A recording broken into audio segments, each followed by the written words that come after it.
Cette jeune femme, en marchant, surprend une fille séquestrée dans le coffre d'un homme, au moment où ce dernier prend le temps d'uriner. Après avoir fini, l'homme prend le temps de s'arranger tout en se dirigeant vers son véhicule pour reprendre la route et accomplir sa mission. Mais il a oublié de bien fermer son coffre. La jeune femme s'approche de lui et l'informe que son coffre n'a pas été correctement fermé. Affolé, il vérifie et remarque effectivement qu'il est légèrement ouvert. Pris de panique, il lui demande si elle a vu quelque chose. La femme répond « Non, monsieur, je n'ai rien vu du tout. Je marchais vite, j'étais pressé. » L'homme insiste « Tu es vraiment sûr que tu n'as rien vu ? » « Rien du tout, sérieux. » assure-t-elle.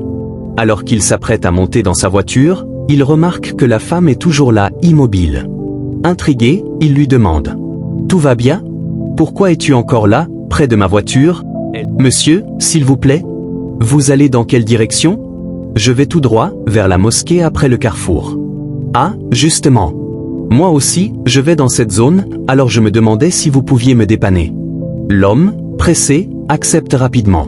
« Monte vite, j'ai pas le temps. » Alors qu'elle contourne la voiture pour monter de l'autre côté, elle profite de l'occasion pour placer une brique sous le pneu arrière afin d'empêcher le véhicule de démarrer. Elle s'installe ensuite à bord, l'homme lui demande une dernière fois « Tu n'as rien remarqué derrière ma voiture ? » « Je vous assure, rien du tout. » Répond-elle avec aplomb. L'homme démarre, mais la voiture refuse d'avancer.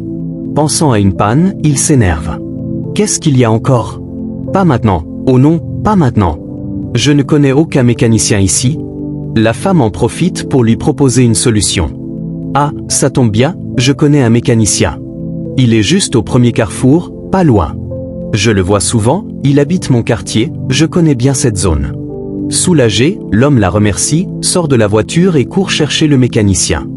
Dès qu'il est parti, la femme tente d'ouvrir le coffre pour libérer la fillette, mais elle découvre qu'il est verrouillé. Paniquée, elle réfléchit à une solution. Il faut qu'elle agisse avant que l'homme ne revienne. Elle aperçoit alors un homme assis au bord de la route et court vers lui. « Monsieur, s'il vous plaît, j'ai besoin de votre aide. »« Qu'est-ce qu'il y a ? Quel est le problème ? » « Une petite fille est séquestrée dans le coffre de cette voiture là-bas. Un homme l'a kidnappée. »« Un kidnapping ?» s'exclame l'homme. « Oui. J'ai remarqué que son coffre était légèrement ouvert pendant que je marchais. J'étais en train de chercher un taxi pour aller voir ma mère au marché quand j'ai vu ça. » Le monsieur, sceptique, lui demande. « Tu es sûr ? La voiture est encore là ? » « Oui, elle est juste là. » L'homme réfléchit un instant, puis révèle. « Je suis policier. J'ai effectivement remarqué une voiture rouler à vive allure dans cette direction, mais je ne savais pas qu'elle s'était arrêtée. Ne t'inquiète pas, tout va bien se passer. » La femme insiste. Il faut faire vite avant qu'il ne revienne. Le policier acquiesce et court avec elle pour secourir la fillette. Ils courent sans arrêt jusqu'à la voiture, malgré leur fatigue. L'homme demande la clé et s'assure que la fille est vraiment à l'intérieur. Elle lui confirme que la fillette est bien là et que l'homme a emporté la clé. Le policier lui dit alors de se calmer et de faire comme si de rien n'était, afin que l'homme ne remarque pas son stress. Il se cachera derrière le trottoir à côté pour l'arrêter. La femme touche la voiture derrière, inquiète, tout en rejoignant les portières. L'homme revient, le visage tendu, et vérifie directement si son coffre est toujours verrouillé. Il s'en prend à la femme, lui demandant pourquoi elle lui a menti, affirmant qu'il s'est dirigé vers l'endroit qu'elle lui avait indiqué, mais qu'il n'a trouvé aucun mécanicien. Il se plaint qu'elle lui a fait perdre son temps pour rien. La dame feint d'être paniquée et tente de le calmer en disant que le mécanicien n'a sûrement pas ouvert son garage aujourd'hui, alors qu'il est souvent là. Sachant que le policier se rapproche d'eux, elle s'excuse, mais l'homme lui fait comprendre qu'il n'aime pas du tout ce genre de situation. La femme lui demande alors comment ils vont faire. L'homme répond qu'il se le demande lui-même. Subitement, le policier braque son arme chargée sur la tête de l'homme et lui demande de mettre les deux mains derrière la tête. La femme l'encourage en disant « Ils t'ont dit de mettre les mains derrière la tête, tu es un mort ?» Le policier avertit l'homme que s'il commet une autre erreur, il va le descendre, alors il doit garder son calme. L'homme demande ce qui se passe. Le policier lui demande la clé de sa voiture et de venir ouvrir le coffre. « Pourquoi ? Pourquoi devrais-je ouvrir ça ?» s'écrie l'homme. Le policier lui répond. « Tu ne sais pas que je suis policier ? As-tu besoin de voir mon uniforme ?» L'homme commence à s'inquiéter. « Vous n'essayez pas de me braquer, par hasard ?» Le policier lui répond qu'il est effectivement un commissaire de police et qu'il peut le tuer pour légitime défense. Il lui ordonne d'ouvrir immédiatement le coffre, car il y a quelque chose à l'intérieur. La dame insiste auprès du jeune homme pour qu'il ouvre le coffre. Le policier ajoute qu'il aggrave son cas.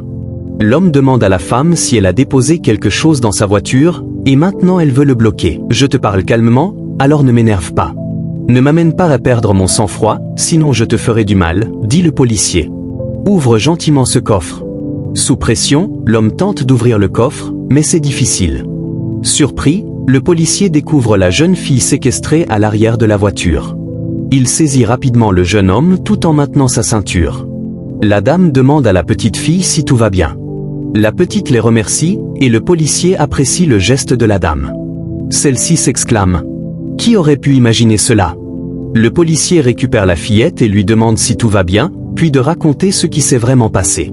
Elle explique qu'elle habite avec sa grand-mère et qu'elle était partie lui acheter à manger, car elle lui avait passé commande. Elle raconte qu'elle a rencontré l'homme en chemin, qui lui a demandé où elle allait, et, après lui avoir expliqué qu'elle allait payer à manger pour sa grand-mère, il lui a proposé de l'aider. Une fois dans la voiture, il l'a séquestrée et l'a mise dans le coffre. Le policier conclut.